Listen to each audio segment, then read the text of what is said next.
Explaining the Song of Solomon. Song of Solomon Chapter 1, The Dialogue of the Beloved and the Shulamite. Song of Solomon Chapter 1 opens the poetic and romantic dialogue that spans the entire book, traditionally attributed to King Solomon, renowned for his wisdom and authorship of many proverbs and songs. This introductory chapter sets the tone for a deeply sensual and emotional exchange between a young woman, known as the Shulamite, her beloved, possibly Solomon himself, and a supportive chorus of women referred to as the Daughters of Jerusalem. The text begins with the declaration, the Song of Songs, which is Solomon's, presenting the book as the ultimate love song, a superlative among songs, immediately drawing attention to the intensity and significance of the love portrayed. The Shulamite initiates the dialogue with an earnest yearning for intimacy, expressing a desire for her beloved's kisses, which she compares to the delight of wine. This metaphor evokes passion, pleasure, and joy, emphasizing the sweetness and depth of her affection. She further elevates his presence by likening his name to fragrant oil, a symbol of attraction and desirability. Her call to be drawn away underscores a longing to escape into private moments of closeness, away from the world's gaze. The Daughters of Jerusalem respond to this declaration with enthusiasm, affirming their admiration and joyful support for the lovers' relationship, thereby framing the love not just as personal but as a communal celebration. The Shulamite's self-description reveals her awareness of her physical reality and social perception. She acknowledges her darkened skin, tanned from laboring in the sun, likely tending vineyards, which metaphorically suggests the wear of daily toil. Despite this, she claims her beauty, though she senses others may look down on her. Her admission that my own vineyard I have not kept may symbolize neglect of her personal life or self-care, possibly due to familial obligations. This honest self-awareness enhances the authenticity of her character and highlights themes of beauty and self-acceptance. Seeking her beloved, she asks for his whereabouts with a tender urgency, comparing him to a shepherd. Her plea is accompanied by a concern to maintain her dignity, not wanting to wander in confusion or appear improper. The beloved's response is equally poetic. He addresses her as fairest among women, reaffirming her beauty and encouraging her to find him by following the flock, a pastoral image that conveys guidance and unity. His comparison of her to a prized filly among Pharaoh's chariots introduces an exotic and majestic element, portraying her as uniquely elegant and treasured. The dialogue continues with the beloved admiring the Shulamite's physical beauty, specifically her cheeks and neck adorned with gold and jewelry, symbols of wealth and allure. The Daughters of Jerusalem offer to enhance her beauty further, underscoring the communal nature of this love celebration. The Shulamite then praises her beloved through rich sensory imagery, describing his presence as a pleasant, enduring fragrance of spikenard, myrrh, and henna. These luxurious, exotic scents evoke intimacy and affection, with the myrrh between her breasts symbolizing the closeness of her thoughts and feelings toward him. The beloved again praises her, focusing on her dove-like eyes, which symbolize peace, purity, and devotion, reinforcing the spiritual and emotional dimensions of their love. The Shulamite reciprocates by acknowledging his handsomeness and describing their shared bed as green, a vivid natural image that suggests vitality, fertility, and a pastoral, idyllic setting. The mention of cedar and fir beams conveys strength, permanence, and richness, possibly symbolizing the stability and prosperity of their love or future home. Several key themes emerge from this chapter. Desire and attraction are openly and vividly expressed, both physically and emotionally. The Shulamite's reflection on her appearance introduces a theme of beauty intertwined with self-acceptance, emphasizing the complexity of identity and societal perception. Nature imagery is abundant, using plants, animals, and landscapes to enrich the portrayal of love. The symbolism of scent and fragrance runs throughout, serving as metaphors for memory, intimacy, and affection. Lastly, love is framed not solely as a private passion but as a communal celebration, with the chorus of women joining in admiration and joy. Together, these elements create a layered, poetic introduction to a book that explores the depth, complexity, and joy of romantic love. Song of Solomon Chapter 2, The Season of Blossoming Love. In Chapter 2 of Song of Solomon, the poetic exchange between lovers continues with rich imagery, tender emotion, and deep symbolism that explores themes of identity, desire, restraint, and intimacy. The chapter opens with the Shulamite woman humbly describing herself as the Rose of Sharon and the Lily of the Valleys. These are not cultivated flowers of a royal garden but wild and simple blossoms, suggesting a modest and grounded sense of self-beauty. Yet, her beloved elevates her identity with a striking contrast: she is like a lily among thorns. This not only affirms her beauty but sets her apart, pure, precious, and distinct from all others. The Shulamite then offers a poetic reflection on her lover, comparing him to an apple tree among the barren trees of the forest. In this, she reveals her delight in him: he is nourishing, protective, and satisfying. The mention of sitting in his shade and tasting his fruit conveys both emotional comfort and physical attraction. The scene intensifies with references to a banqueting house where his banner over me was love, symbolizing a public celebration of their love, and the depth of her passion becomes evident when she declares herself lovesick. Her physical yearning is vividly portrayed in the embrace described in verse 6, revealing the sensual, intimate nature of their bond. Yet, amid this deep passion, verse 7 introduces a note of wisdom and restraint. The Shulamite addresses the daughters of Jerusalem, urging them not to awaken love until it pleases. This refrain, which recurs throughout the book, functions as a reminder that love is powerful and sacred. It must unfold naturally and at the right time. The reference to gazelles and does, gentle creatures of the field, emphasizes that love should be treated with care and reverence, not rushed or forced. The tone shifts again as the Shulamite hears the voice of her beloved, who comes leaping over mountains with joyful urgency. His arrival is portrayed with a vibrancy that mirrors the renewal of spring. The land is alive with birdsong, flowers, and fruit. It's a celebration of new beginnings and romantic readiness. The beloved calls out to her, "Rise up, my love, my fair one, and come away," a poetic invitation that suggests deeper union, possibly marriage or consummation. The symbolism of nature supports this invitation, as spring represents the perfect season for love to bloom. In the following verses, the beloved speaks again, this time more intimately. He addresses her as his dove, hidden away in the cliffs, and expresses his longing to see her face and hear her voice. This moment captures both admiration and a yearning for deeper connection. He then implores her to catch us the foxes, the little foxes that spoil the vines, a metaphor for guarding their relationship from minor threats or distractions. Just as small foxes can damage blossoming vines, so too can unresolved issues or carelessness erode a growing love. His appeal shows a desire to protect what they share and nurture it carefully. The chapter concludes with the Shulamite's confident declaration, "My beloved is mine, and I am his." This mutual possession affirms their deep commitment and emotional intimacy. Still, her final words, which include a reference to the mountains of Beder, imply a temporary separation or perhaps a call for patience. While their love is strong and their desire real, she asks him to turn away until the day breaks and the shadows flee away, echoing the earlier theme that love should unfold at the right time. Overall, Song of Solomon Chapter 2 is a masterful poetic meditation on love that balances passion with restraint, joy with wisdom, and intimacy with reverence. The chapter uses nature as a canvas for emotional and romantic expression, reflecting how love, like the seasons, has its own rhythm. It celebrates beauty and desire while also emphasizing the importance of timing and the protection of what is sacred. In its vivid metaphors and lyrical language, it captures the complexity and depth of true love, both its sweetness and its seriousness.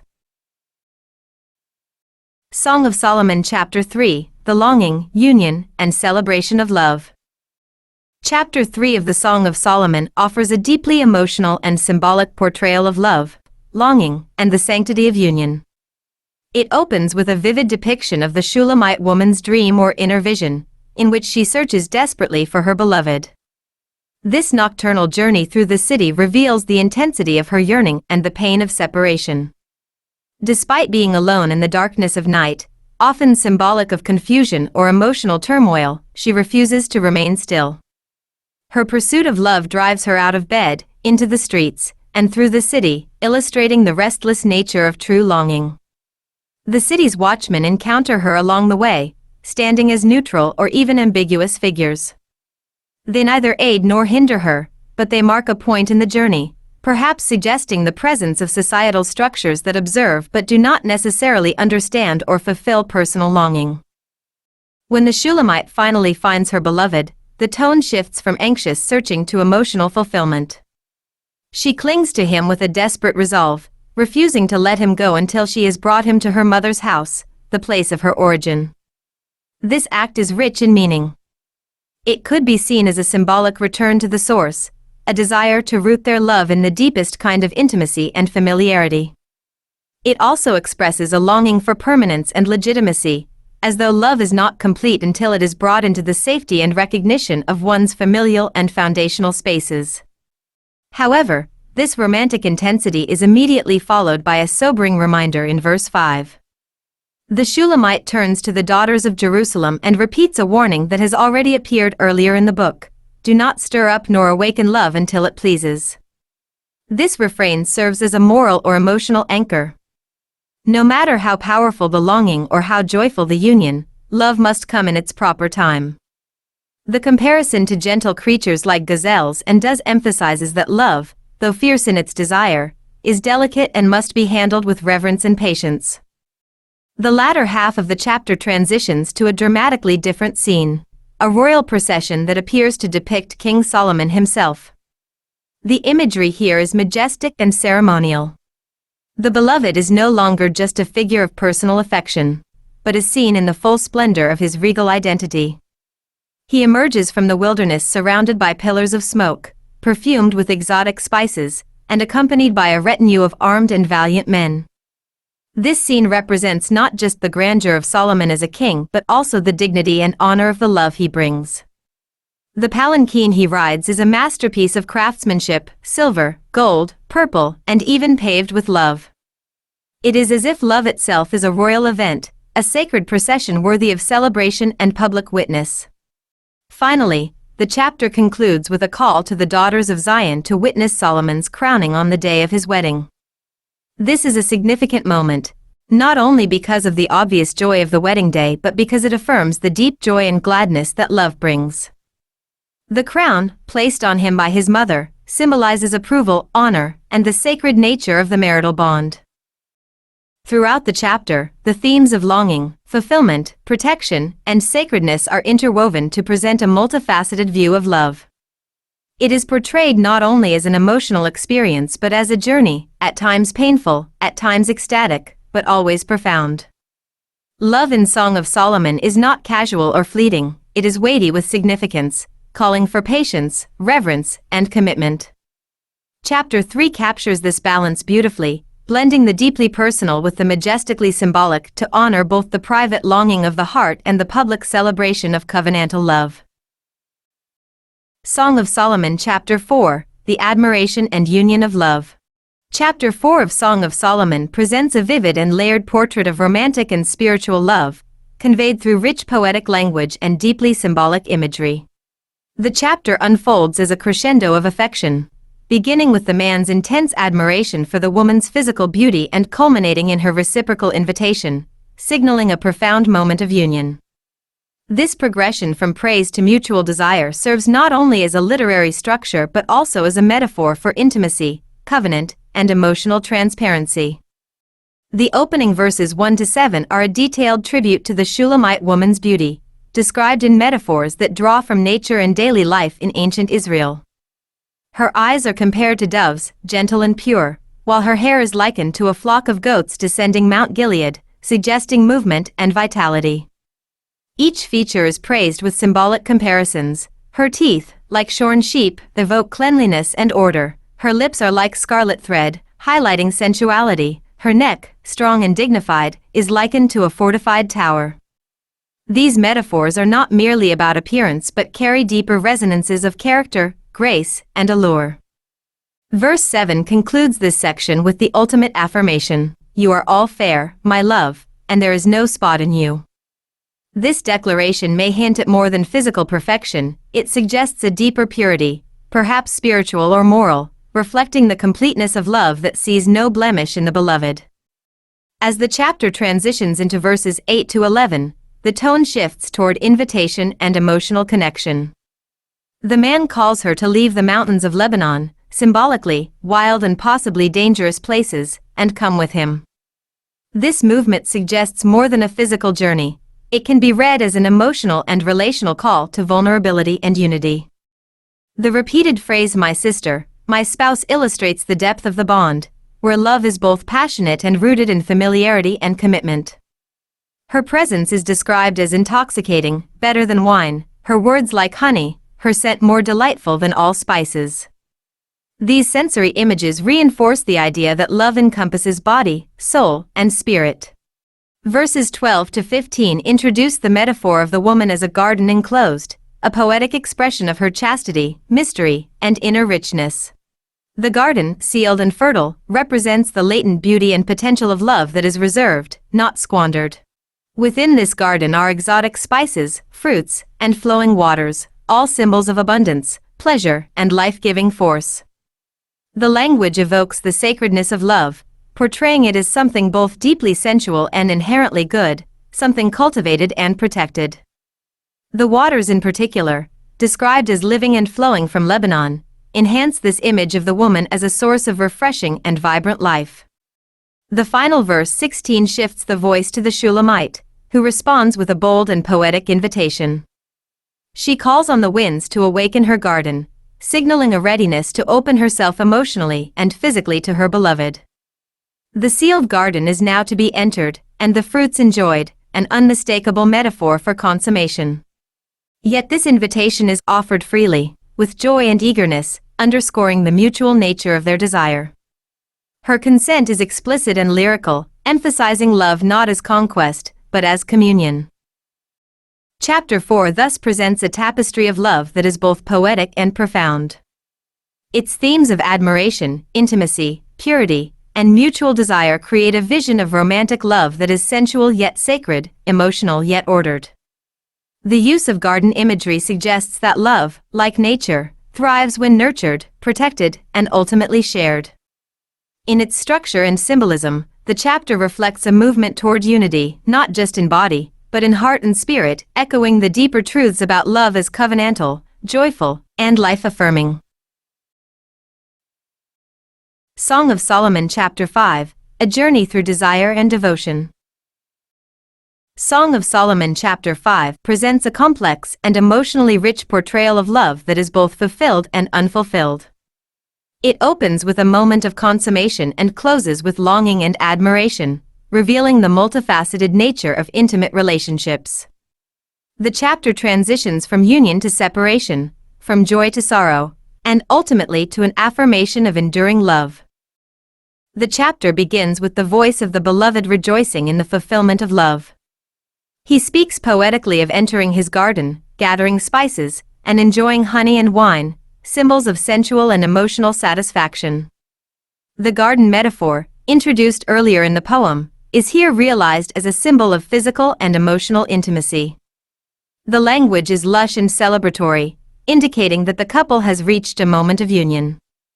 The interjection, "Eat, O friends. Drink, yes, drink deeply, O beloved ones," seems to extend the celebration beyond the couple themselves, inviting either their companions or symbolically expressing divine blessing upon their love. It marks the high point of romantic fulfillment, where desire has found expression in mutual giving. However, the tone changes dramatically in verse 2, as the Shulamite describes a dream or vision in which her beloved comes to her, knocking gently and speaking lovingly, yet she hesitates to respond.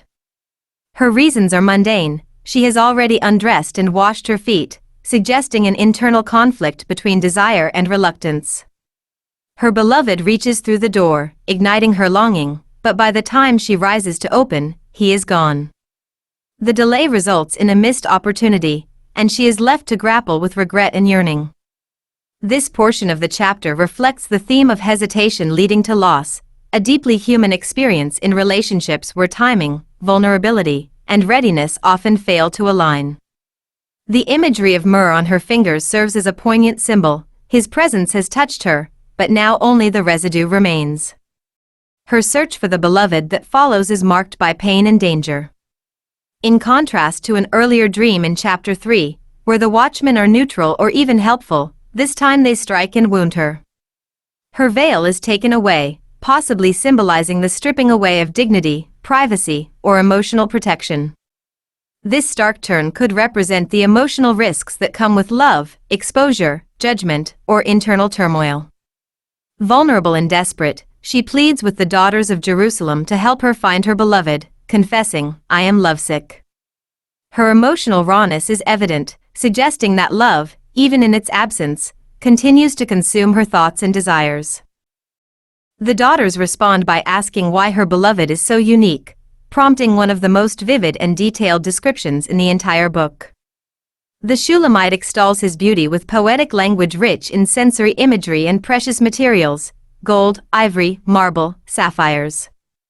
His features are described with a sense of both strength and gentleness: his eyes like doves, his cheeks like spices, his mouth sweet. This passage elevates the beloved to an almost idealized figure, revealing not only her physical attraction to him but also her deep emotional connection. The final statement, "This is my beloved, and this is my friend," is particularly significant. It affirms that their bond is not solely based on physical desire but also on mutual respect, trust, and companionship. Throughout the chapter, the interplay between fulfillment and frustration, presence and absence, pleasure and pain, captures the depth of romantic experience. Love is shown not as a static or idealized state, but as a dynamic journey marked by passion, missteps, vulnerability, and enduring devotion. The Shulamite's longing, even in separation, illustrates that true love persists beyond physical presence. Her willingness to search, suffer, and speak lovingly of her absent beloved demonstrates a mature and faithful love that holds fast despite hardship. Song of Solomon Chapter 5 offers a realistic yet poetic exploration of romantic love. It acknowledges the joy of union and the agony of missed moments, the pain of longing and the power of emotional intimacy. By weaving together sensual imagery with heartfelt expression, it portrays love as both a physical and spiritual bond.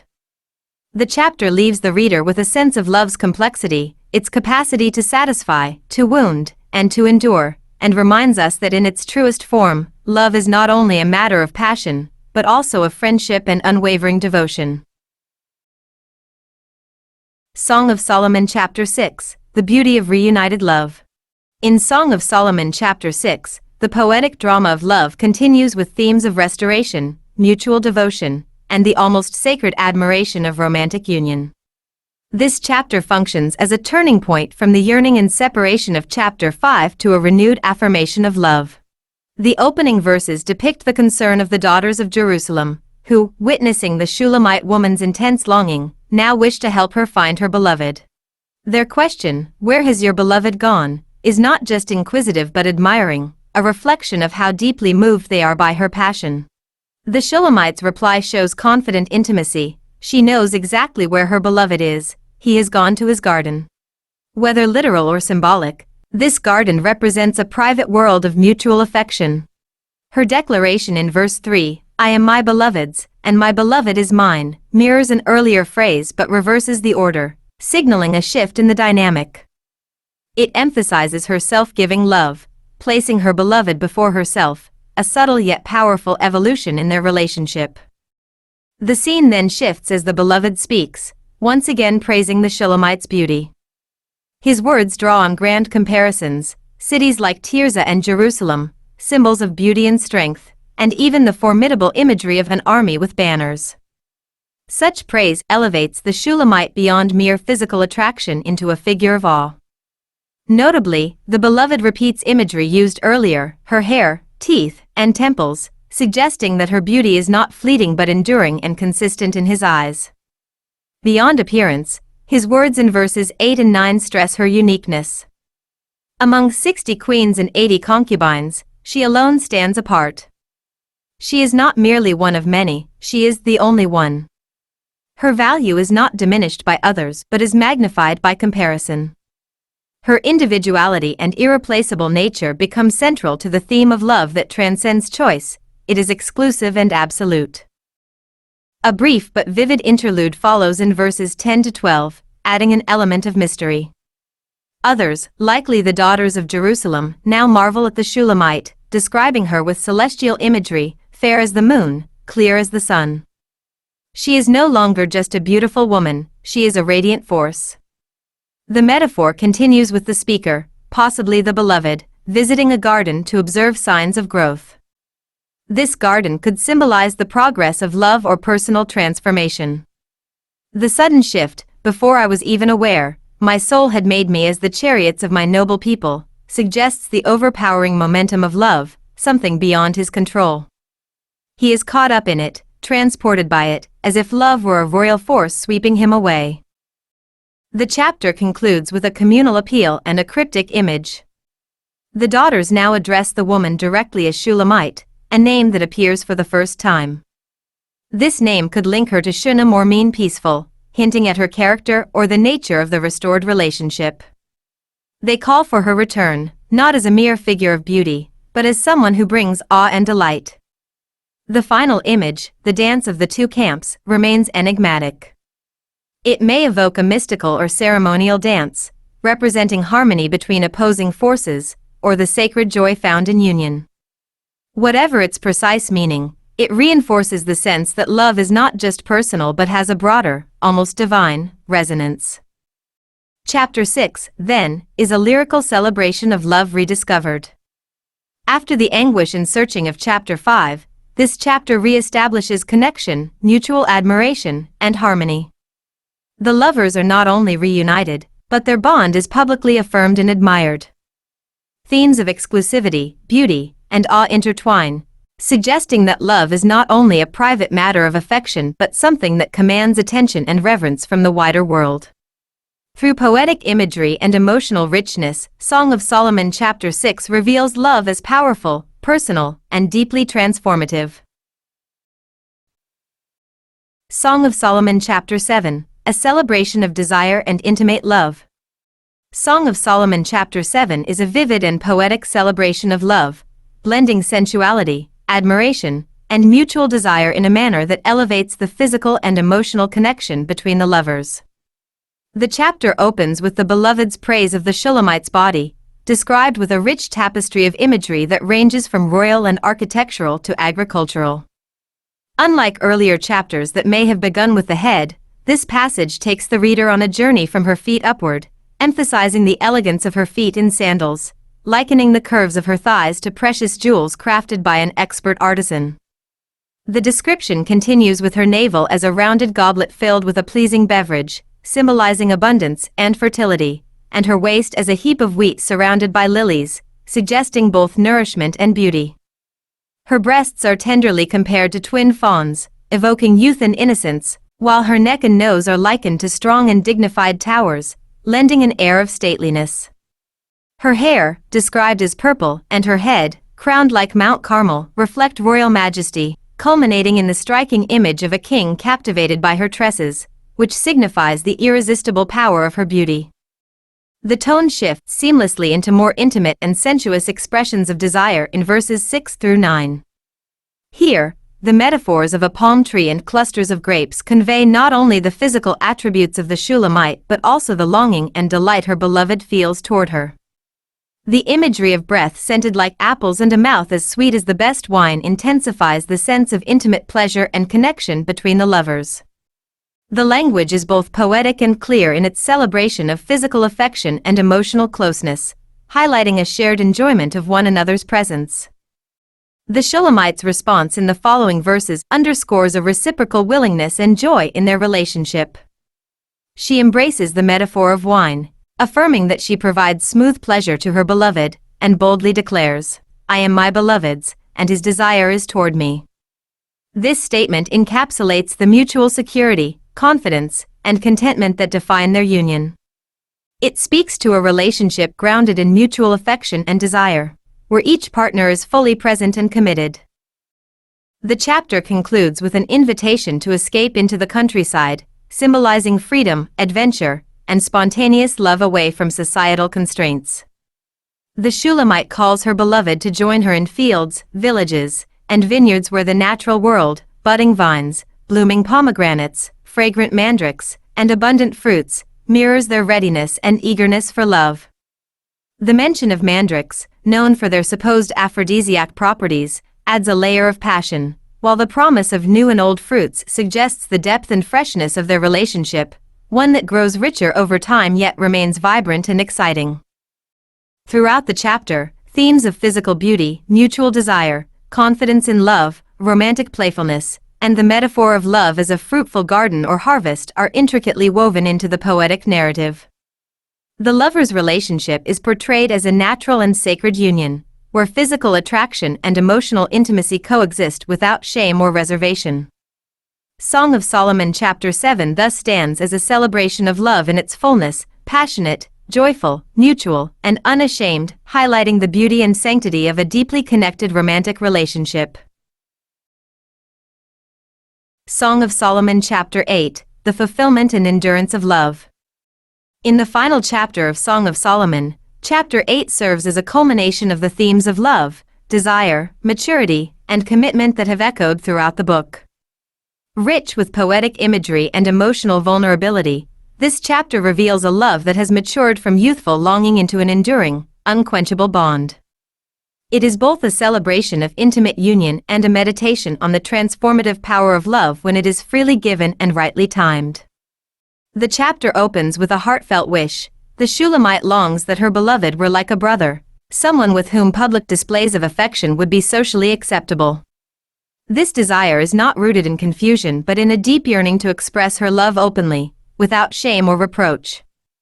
Her longing reveals the cultural constraints that surround romantic relationships in her time, and her wish to transcend them. She imagines a scene of affection in which she could embrace him freely, offer him spiced wine, and bring him into her mother's home, a place of intimacy, memory, and instruction. In doing so, she signals her desire not only for physical closeness but also for emotional and familial integration. Her reference to his hand beneath her head and his right hand embracing her echoes earlier expressions of physical intimacy and trust, reinforcing the strength and comfort of their bond. Once again, she urges the daughters of Jerusalem not to awaken love before its time, emphasizing that true love flourishes only when allowed to grow naturally. The next section offers some of the most profound reflections on love found in the entire book. As the lovers emerge from the wilderness, a symbolic representation of their journey and trials, they are seen together, the Shulamite leaning on her beloved in a gesture of unity and mutual support. The scene beneath the apple tree evokes the beginnings of life and love, suggesting that their relationship has come full circle. In verses 6 and 7, the poem reaches its emotional and theological peak. Love is declared as strong as death, jealousy is unyielding as the grave. The imagery of fire and unquenchable waters underscores love's divine intensity and indestructibility. No amount of wealth could purchase it, no flood can drown it. These verses elevate love to a near-sacred plane, something eternal, consuming, and completely beyond human control. It is both beautiful and fearsome, a force to be respected and cherished. The narrative then shifts to a conversation involving the Shulamite's brothers, who express concern for their younger sister's purity. They speak in metaphors, imagining her as either a wall to be honored or a door to be guarded. Their words reflect societal concerns about chastity and a woman's readiness for love and marriage. In response, the Shulamite confidently asserts her maturity and strength.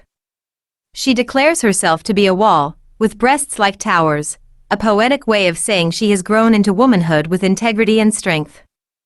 In her beloved's eyes, she has found peace, a profound statement that love, not shame or restriction, has become the defining aspect of her identity.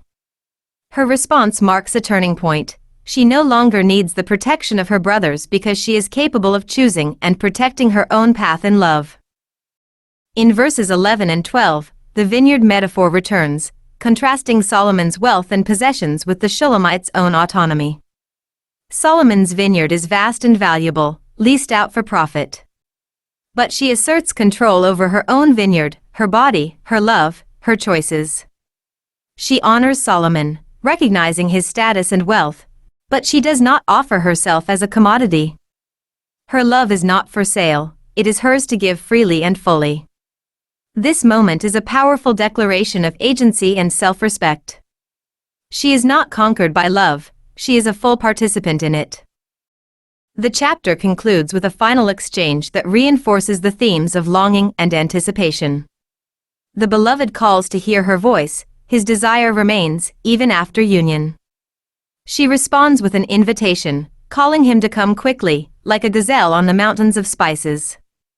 The imagery is playful, sensual, and vivid, echoing earlier scenes from their courtship. It is a fitting end to a book that has celebrated every stage of love, from longing and pursuit to fulfillment and enduring desire. Chapter 8, then, is not simply an ending but a crescendo. It offers a vision of love that is passionate, patient, strong, and deeply human. The Shulamite and her beloved have moved through separation, longing, and societal pressure to arrive at a place of mutual affection and respect. She is no longer a passive figure waiting to be claimed but a woman who speaks, chooses, and loves freely. The story does not resolve in the conventional sense. Instead, it leaves us with a final call, a reminder that true love, even when fulfilled, continues to invite, to grow, and to seek. The last words are not goodbye, but come. This closing note suggests that love, at its best, is an ever-renewing source of life and desire. Summary of the Song of Solomon. Song of Solomon, also known as Song of Songs, is a poetic and symbolic book in the Bible that celebrates love, desire, beauty, and mutual devotion between a man and a woman. Traditionally attributed to King Solomon, the book belongs to the tradition of ancient Hebrew love poetry. Its purpose is not to narrate a linear story but to express the emotional, physical, and relational dimensions of love through vivid imagery, dialogue, and metaphor. The poem unfolds through alternating voices, primarily the beloved man, the Shulamite woman, and a group called the Daughters of Jerusalem, who function as a chorus observing and occasionally participating in the dialogue. The book opens with the Shulamite woman expressing a deep longing for her beloved. She desires his affection and closeness, declaring her yearning for his kisses and companionship. At the same time, she acknowledges her sun-darkened skin, explaining that she has been tanned by working in the fields. Rather than expressing shame, her words combine vulnerability with confidence. The couple's relationship begins with attraction and admiration, and both voices express delight in one another. Their love is tender, passionate, and filled with anticipation. As the poem continues, the lovers exchange compliments and affirmations. The Shulamite compares herself to a rose of Sharon and a lily of the valleys, while the beloved praises her beauty and uniqueness. Their dialogue reflects a growing affection marked by admiration and mutual desire. The beloved invites her to come away with him, suggesting movement into a new season of love and freedom. At the same time, the poem introduces a recurring refrain addressed to the Daughters of Jerusalem: love should not be awakened until the proper time. This refrain highlights the importance of patience and readiness in matters of love. The imagery then shifts to a dreamlike sequence in which the Shulamite searches for her beloved in the city during the night. Feeling separated from him, she goes through the streets seeking the one her soul loves. Eventually she finds him and holds on to him tightly, bringing him to a place of safety and intimacy. This episode captures the emotional tension that can exist within love, longing, anxiety, and relief. The chapter concludes with a grand royal procession associated with Solomon, possibly symbolizing the dignity and celebration of marriage. The beloved then offers an extended description of the woman's beauty using rich poetic imagery drawn from nature and royal symbolism. Her eyes, hair, lips, and figure are compared to elements of the natural world, expressing admiration in highly artistic language. She is described as a locked garden, a place of beauty and fragrance that belongs uniquely to the beloved.